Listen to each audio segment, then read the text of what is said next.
माणगाव तहसीलदार तसेच प्रांताधिकारी यांच्या आशीर्वादाने तालुक्यात रात्रंदिवस अनधिकृतपणे मातीचे उत्खनन सुरू असल्याचा गंभीर आरोप स्थानिक नागरिकांकडून करण्यात येत आहे।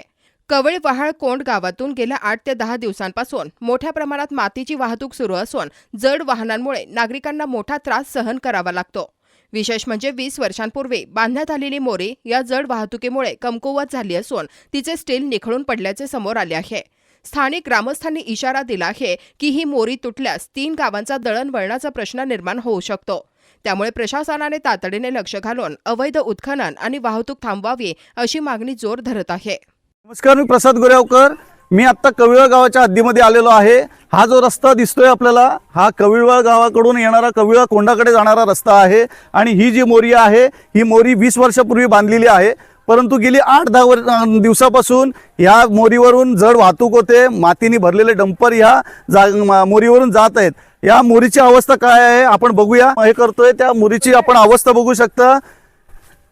इकडे सगळे ग्रामस्थ देखील उपस्थित आहेत। या ग्रामस्थांची तक्रार आहे की या मोरीवरून जर जड वाहतूक सतत होत राहिली तर भविष्यात ही मोरी खराब होऊन आम्हाला जो रस्ता जाण्या येण्यासाठी आहे तो बंद होऊ शकतो।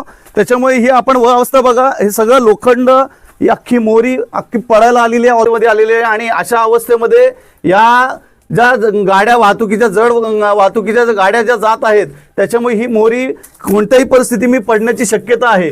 तर या ग्रामस्थांची अशी मागणी आहे की लवकरात लवकर हे जे काम आहे ते बंद झालं पाहिजे। आपल्यासोबत काही ग्रामस्थ आहेत, सरपंच देखील आहेत। आपण त्यांनाच विचारू की सरपंच काय सांगाल आपण या बाबतीत, किती दिवसापासून जड वाहतूक चालू आहे आणि तुमची काय नक्की मागणी आहे प्रशासनाकडे? आता आमच्याकडे हा कविलाल कोंड, धनगरवाडी, आदिवासीवाडी असं 3 वाड्यांना जोडणारा हा रस्ता आहे। आज जर हा ब्रिज जर हे झाली, मोरी जर पडली तर आमचा लोकांची संपर्क पूर्ण तुटून जाणार।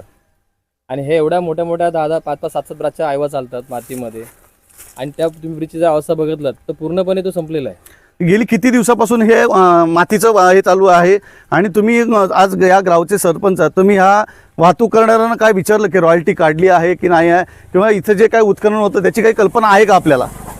आता ज्या सातबाऱ्यामध्ये जे उत्खनन चालू आहे तो मालकच आहेत कधी आमच्या समोर येत नाही आणि गाडीवाल्यांना विचारलं जातात की आम्ही फक्त आमचं काम करतोय, वाहतूक करतोय, आम्हाला हे माहिती नाही। आम्हाला सांगितलं की माती काढून तुम्ही हे घेऊन जा। तर आपण बघू शकता इथेही गावकऱ्यांना कुठली कल्पना नाही आहे। महसूल खातं अक्षरशः झोपेमध्ये आहे।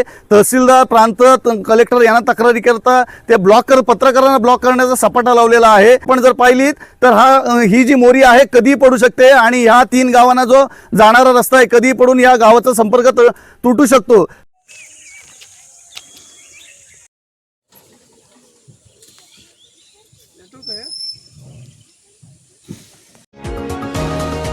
तुम्ही पाहत आहात विस्टा न्यूज मराठी।